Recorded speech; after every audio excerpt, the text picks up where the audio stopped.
Meron tayong bagong package. Po holder.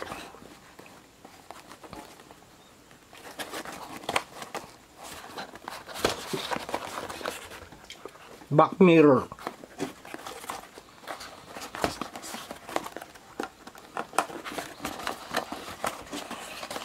Tingnan natin.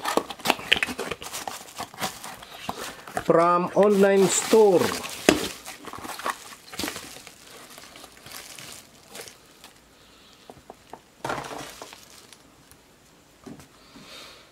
Manual. Okay. Manual.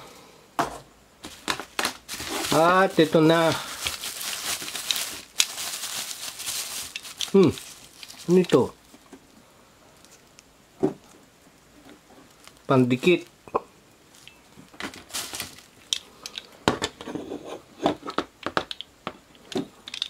Ito na ang package. Paano ma-adjust? Ito. Pwede dito i-adjust. Sa likod. Ano ito eh? Pangkabit sa motor. Yun oh. Mga ganun lang.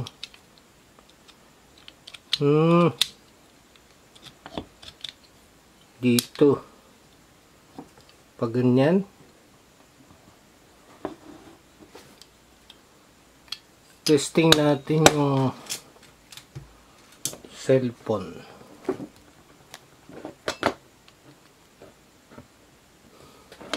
Kasya ba? Pang-adjust niya dito. Adjust.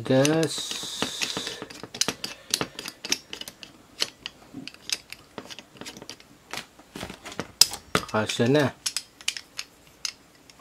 Ano siya eh? Metal.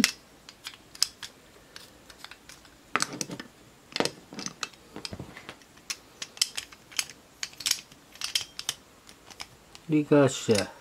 Kulang pa rin.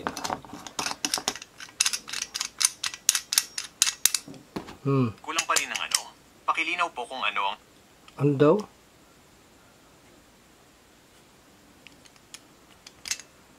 Nagsasalita yun.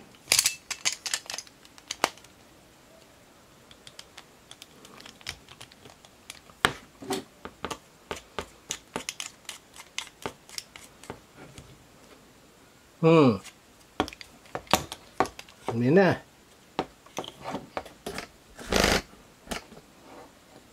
Kasya na siya. Yun o. Uy.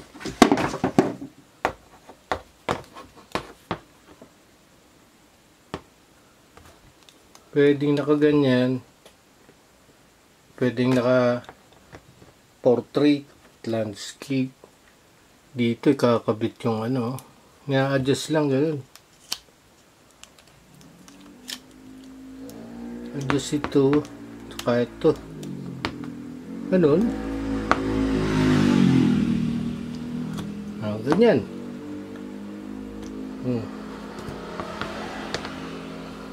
Ganyan. Di ba?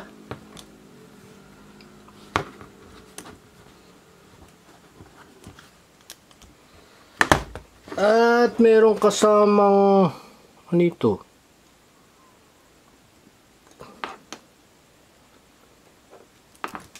Ito. May wire.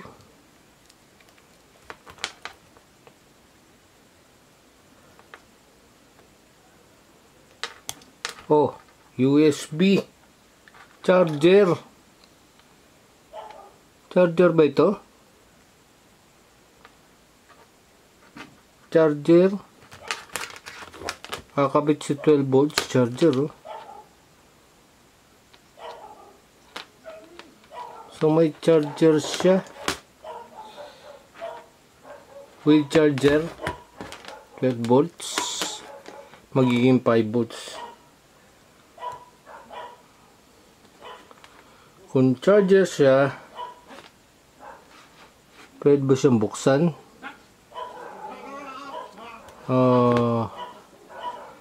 Buksan natin.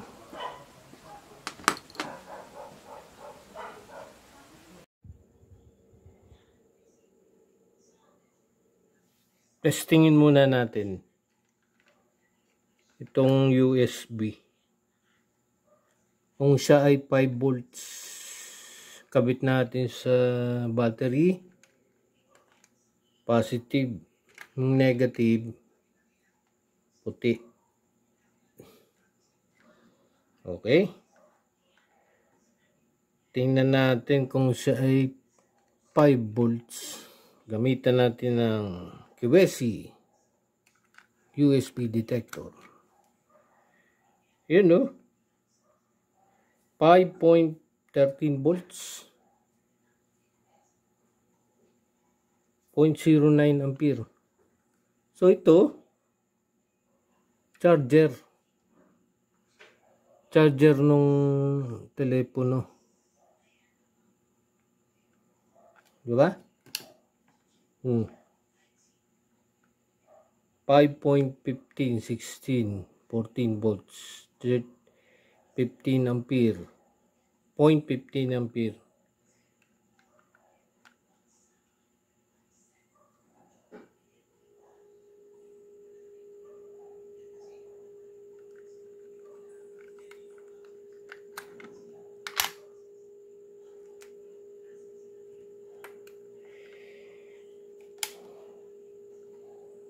Tingnan natin yung loob niya.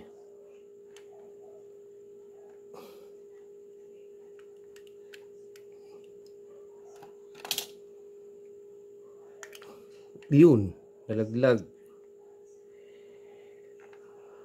Ang loob niya. Yun lang.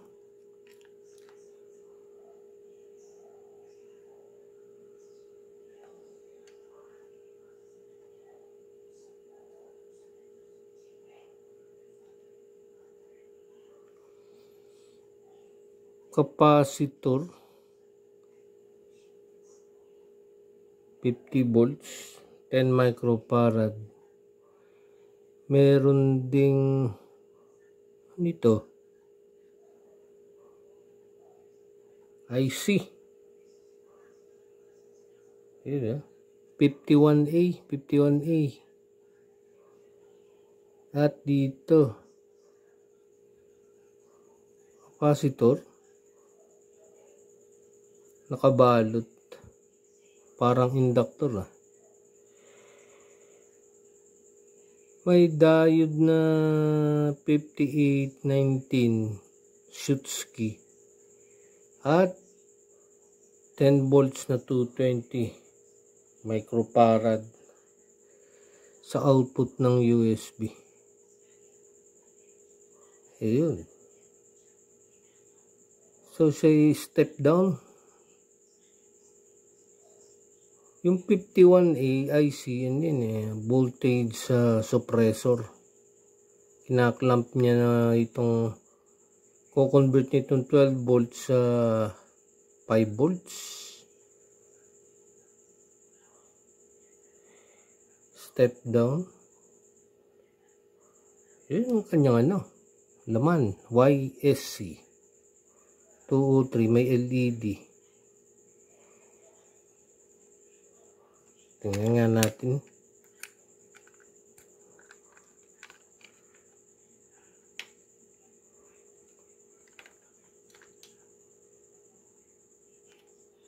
May ilaw.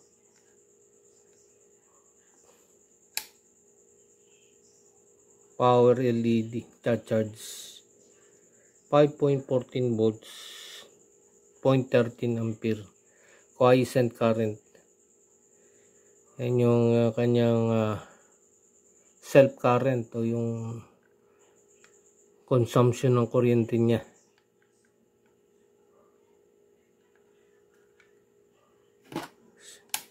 Sa charger,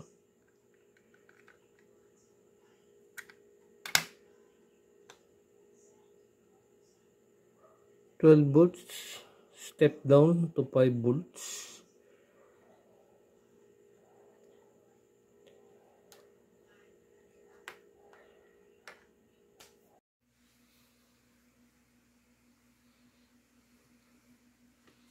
Ito yung kanyang actual charger,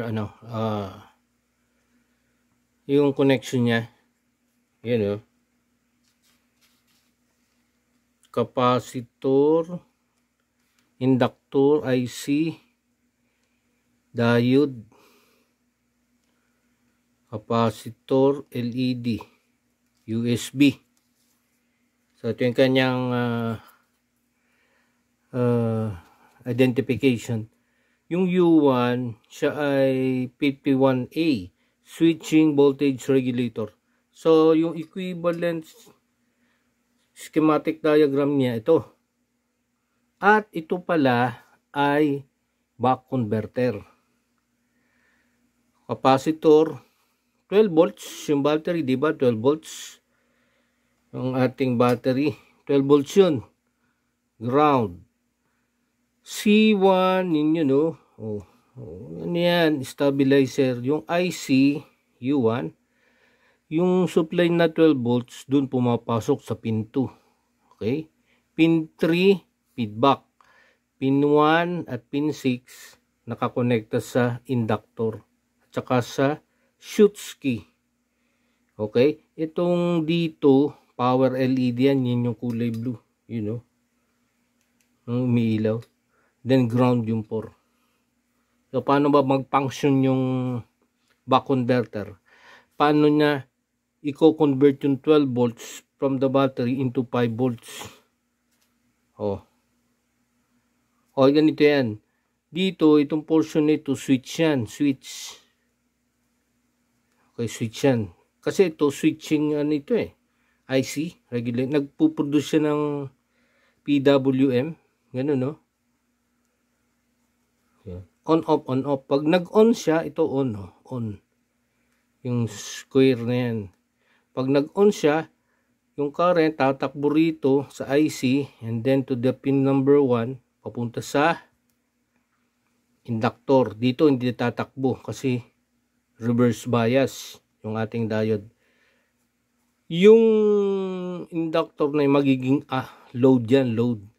So yung 12 volts na yan, mababawasan yan since yung output natin 5 volts, 12 volts minus ito 7 volts equals 5 volts, di ba? 12 volts minus 7 volts, 5 volts. Yung 7 volts, kukunin itong inductor. Kumbaga, kakainin niya. Ngayon, dire-diretso niyan dyan. Charge sa capacitor and then, magiging 5 volts. Ngayon, hindi pa ganyan na nangyari niyan Ano pa yan Pag nawala yung signal, off. Naputol ito. Ito as a load as a load first, meron siyang polarity negative, positive to negative. Pag nawala yung nag-off, ito magiging negative to positive, parang battery na, negative to positive. Mangyayari niyan, i-charge niya yung capacitor, dadaan din dito sa Schottky diode. Ginamit niyan diode Schottky kasi low voltage dropout yan punta rito. Pag nag-on yan, mababawasan 7 volts. At pag nag-off, ibabato niya dito. Paikot-ikot para maging 5 volts. Ngayon, anong purpose ng feedback? Ayan yung nagbibigay ng, kumbaga, feedback. Kung gaano karaming switching, on and off, ibibigay ng IC para makapag-produce ng 5 volts. Kailangan yan feedback yan yun ipi-feedback niya yan kung kinukulang na ng 5 volts ito o tumataas o bumababa. So siya may maintain ng 5 volts itong feedback, pin number 3. So ganyan mag-function ang buck converter. Kaya yung 12 volts nagiging 5 volts. Una, dadaan dito yung kuryente, magiging 7 volts. Kasi nga nag-switch ito ng on. And then mag-o-off, pag off niya, yung kuryente naman, magiging battery, dadaan naman dito. At ibabato niya magiging 5 volts. Nabawasan na ng 7 volts. Diba? Kaya mahalaga ito, dito nagse-circulate yung current. Diba? Kung wala yan, magkakameron ng problema. 'Di ba? Hindi makabalik yung kuryente. So, during the on, magiging load ito, positive, negative. At pag nag-off naman, since producing PWM, siya na naman magiging parang battery as susupply sa capacitor and diode. Iikot ng pabalik naman dito. Kaya nabawasan siya ng voltage, 5 volts na lang. Dahil ito nag-serve as load. 7 volts ang kuha niya.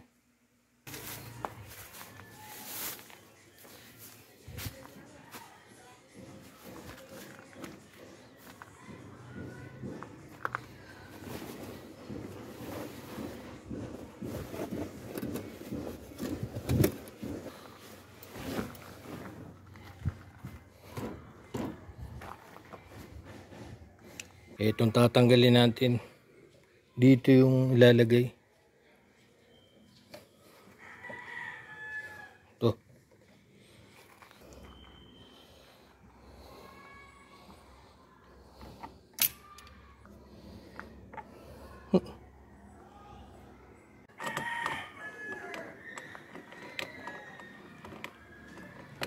Yun, naka-install na. Oh, ikot-ikot lang. Install na siya. Ha?